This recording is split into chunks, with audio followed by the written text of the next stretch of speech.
Hey everybody, welcome back to the book of Luke, chapter 6, 20 through 26. We got the blessings and the woes in this section. So pause, read, and lots of deep stuff here. So I'll see you in a second.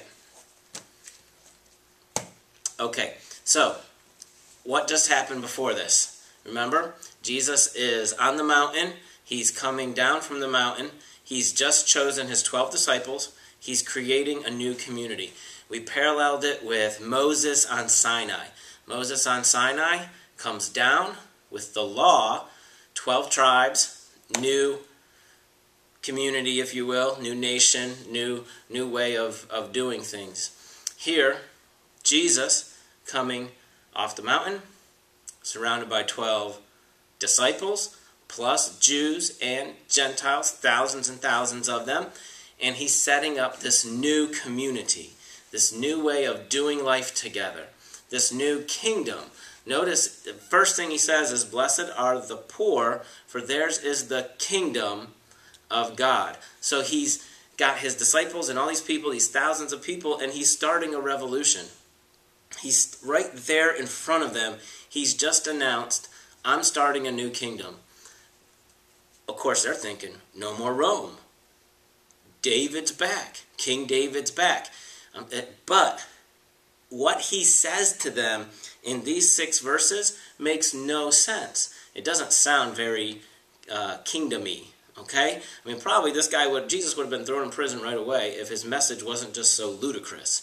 So let's look at it. Verse 20, 21, 22, 23, Jesus is going to give us the blessings of the new way of thinking, the crazy way of thinking, the upside-down way of thinking.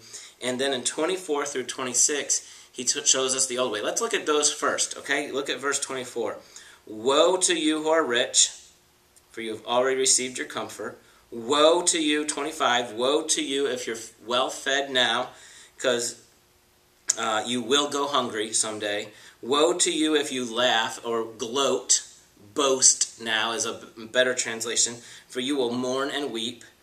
26, "Woe to you when men speak well of you, for that is how their fathers treated the false prophets." So Jesus, in the woes, he's saying, okay, this is what you're used to, people. This is what people all around you are all about. They're all about rich, well-fed, popular, fame, comfort, all of those things. That's the kingdom of the now. That's what you're like if you're living for the now. Woe to you. And it's not a threat. Jesus isn't threatening them like, woe to you. He's saying, I feel bad for you. This is sad. It's sad for you because you're going to miss out. And you are missing out. It's all very present tense. You are missing out. Now, if you're a disciple, if you're part of the new kingdom, what are you doing instead? So bump back up to verse 20. "Blessed are you who are poor, for yours is the kingdom of God." So poor, spiritually poor, physically poor, yes, but socially poor also. You can be poor by being an outcast. Blessed are you if you're the outcast.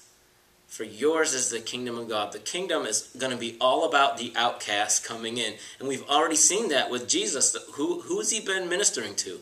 Lepers, tax collectors, fishermen, and sick people that are unclean, all these things. And there's more to come. There's more and more to come throughout the book. So he's all about the social outcast, the poor. Yes, the literally poor, sure, but also spiritually poor, socially poor. 21, "Blessed are you who hunger now, for you will be satisfied. Blessed are you who weep now, for you will laugh." And then 22 explains why we're poor and why we're hungry and why we're weeping, why we're mourning. 22, look at verse 22. "Blessed are you when men hate you, when they exclude you and insult you, and reject your name as evil," or when they shame you. There's a lot of shame in here. Honor versus shame. There's a lot of shame going on. "Blessed are you when people kick you out of their group. Blessed are you when people make fun of you. Blessed are you when people mock you and they shame you." Why? because of the Son of Man. Why? 23, verse 23. Rejoice in that day and leap for joy, because great is your reward in heaven. For that is how their fathers treated the prophets. You're in good company. You're in the same company with Isaiah. You're in the same company with Jeremiah. And Jesus is saying, you're in the same company with me. Everything he just described in 22 through 23, or I'm sorry, 20 through 23, is himself. He just described himself. Is Jesus poor? Yes. Will he be hungry? Yes. Will he weep? Yes. Will he be hated, excluded, insulted, and rejected? Yes. He's setting up his kingdom and saying, look, I'm going to go through. Everything I'm telling you, I'm going to go through. Now, that's where this gets important. Because Jesus is going to go through all of those things. He is going to do it for us. Jesus is our substitute, not just our example. He's our substitute. Jesus is going to be hated and excluded and insulted and shamed.